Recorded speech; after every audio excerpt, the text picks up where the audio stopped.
weary one. Do you feel like you're constantly chasing money yet it's always just out of reach? Do you wake up each morning filled with hope, only to see it crumble by the end of the day? I know how you feel. You're not asking for a golden throne or a pool filled with cash. You just want enough to live comfortably.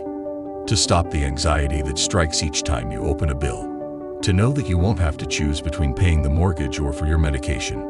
It feels like a never-ending fight, doesn't it? And it's starting to cloud everything else. You see others enjoying the simple pleasures of life, and you wonder, when did you forget to live like that? What if I told you that the real reason you haven't been able to manifest money into your life is not because you're not working hard enough or because you're not positive enough, but because of something called the prosperity paradox?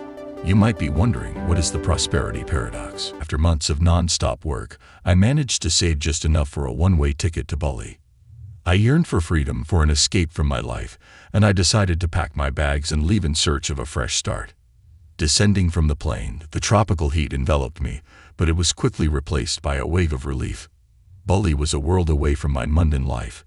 It didn't just pulse with vibrant life, it teemed with a rich culture and an alluring spirit of tranquility. Just as anxiety began to creep up, I spotted a local farmer carrying a basket of wildflowers. I approached him and explained my situation. The man smiled a toothless grin and gestured towards a hidden path that snaked off the main road. He spoke little English but repeatedly said the word peace. Taking his advice, I followed the trail, curious and hopeful. The path led me to a serene, rustic meditation center tucked away amidst vibrant rice fields, the tranquility palpable almost immediately. Instantly, the sense of calm washed over me, as though this was where I was supposed to be. Nods encouraged me to continue, to discuss my struggles and my desperate yearning for a change. His name, he said gently, was Tenzin.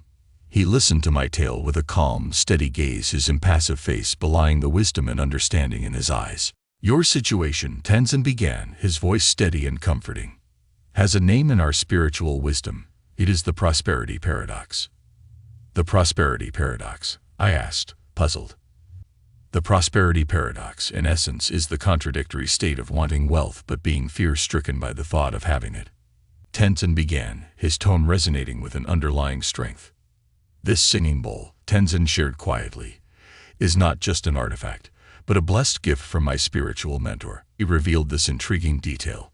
Tenzin traced his fingers tenderly over the bowl's edge. The bowl had another unique characteristic.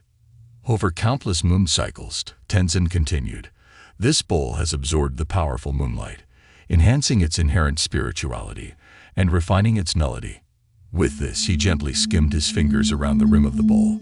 The echo of a low, resonant hum began, growing louder with every circle his fingers accomplished. The mystical sound seemed to touch every atom in the room, pulsing through my being, reaching areas I never knew existed within me.